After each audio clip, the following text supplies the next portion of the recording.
మరి ఇలాంటి పాటలు మరి ఇది ఇదంతా పాట మీది.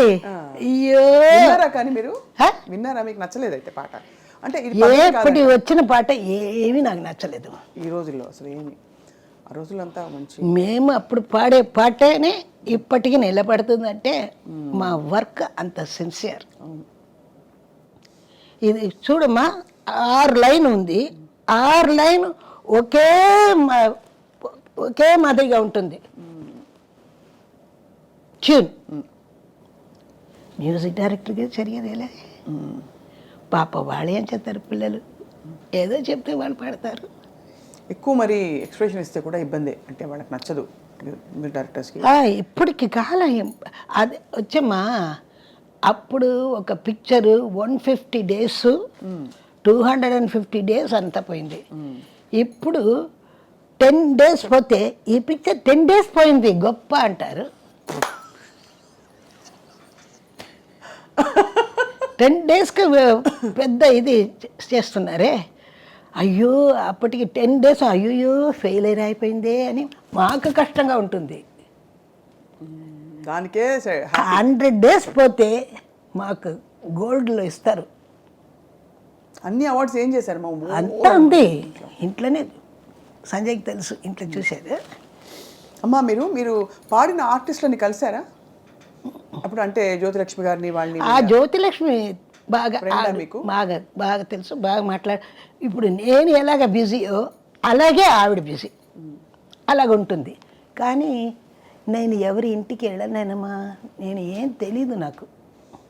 మా అమ్మ ఎక్కడ పంపరు, స్టూడియోలోనే చూస్తాం. మన ప్రివ్యూ షోస్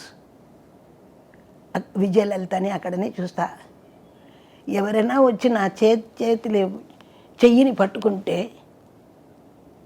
మా అన్న కూతురు ఉంది ఇంత, ఒకే ఏడుపు.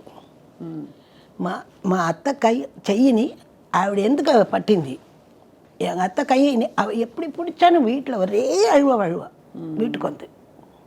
எங்கள் அத்தை எனக்கு சொந்தம், அவள் எப்படி கை பிடிப்பா? அப்போது டிரைவர் சொல்லுவார், நான் போய் அவள் கையை கட் பண்ணிட்டு வரேன் அப்படின்னு. நீ முதல்ல வா, கார் எடுத்துக்கிட்டு போகலாம். அப்படி அந்த மாதிரி பசங்க அப்படி இருக்கிற அப்படியெல்லாம் இருந்தாங்க காலம். இப்போ அவங்களுக்கு இந்த அண்டாவா అంటావా இந்த மாதிரி பாட்டுங்களாம் அவங்களுக்கு பிடிக்குது.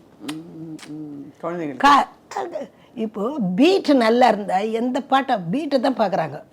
இந்த ரெஹ்மான் வந்த அப்புறம் நிறைய பீட்ஸ் அவன் வந்து வெறும் இங்கிலீஷ் படத்தை தான் பார்க்குறான். அவன் once upon a time Rahman వచ్చి హైయర్కి పంపుతారు ఇన్స్ట్రుమెంటు. ఎన్నిసార్లు నాకే హైయర్కి వచ్చింది వాళ్ళ ఇన్స్ట్రుమెంట్. వాళ్ళ నాన్నగారి పేరు శేఖర్, వాడి పేరు దిలీపు. తెలుసు, అందరికీ తెలుసుగా. ఒక ప్రోగ్రామ్కి 25 rupees ఇన్స్ట్రుమెంట్ రెంట్. పెద్ద స్థాయికి వెళ్ళిపోయారు. 25 rupees రెంట్. వాడు తీసుకొస్తాడు కదా, వాడికి 5 rupees.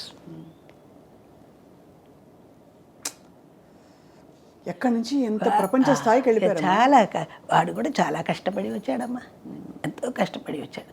చాలా మంచి కుర్రాడు బాగా. ఇప్పుడు ఎంత స్టూడియో, ఎంత పెద్దలు అందరికీ ఛాన్స్ ఇస్తున్నాడు. మీరు పాడారమ్మా ఎప్పుడైనా? వాడు భయపడుతున్నాడుగా. నాకు సుశీలమ్మకి పాటలు ఇవ్వాలంటే ఒక భయం వేస్తుంది కదా వాడికి. ఎన్ని పాటలు, పెద్ద పాటలంతా పాడాం కదా అని అనుకుంటున్నాను, నాకు తెలీదు. కానీ మీ వాయిస్ ఫుల్ ఫామ్లో ఉంది. అలాగా ఎక్కడా వాయిస్ చేంజ్, వణుకు ఏమి, ఆ జీరా, ఆ ఎనర్జీ, ఆ కైపు, ఆ మత్తు అన్నీ ఇంటాక్ట్. Thank you. అది అమ్మా. ఈ క్వశ్చన్ చాలామంది అడిగారు మిమ్మల్ని, కానీ నా మనసుకి సంతృప్తి అయిన ఆన్సర్ రాలేదని మళ్ళీ మళ్ళీ అడుగుతున్నాను. ఎందుకు మా పెళ్లి చేసుకోలేదు? పెళ్లి చేసుకున్నానుగా మైకుని. నో, సంగీతాన్ని పెళ్లి చేసుకున్నాను.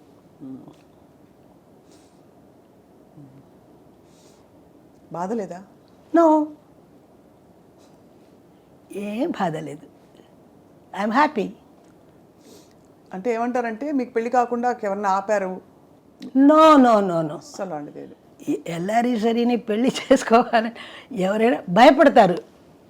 అయ్యో అప్పుడా అయ్యో వద్దు అంటారు. మా అమ్మ అంటే మనసుపడి ఉంటారు కదా చాలా మంది. హ? అదంతా నాకు తెలియదమ్మా. నాకు పాట మీదే ఉంది మోజు. నా మోజంతా పాట. யாருமே அப்ரோச் பண்ணலையாம்மா? இல்லையம்மா, யாரும் பயப்படுவாங்க. எல்லாரையும் சரி அப்போ போயிட்டு நிர்மலா கிட்ட பொண்ணு ஐயோ அந்த சின்ன பொண்ணை கேட்கலாம், பெரிய பொண்ணு வேணப்பா.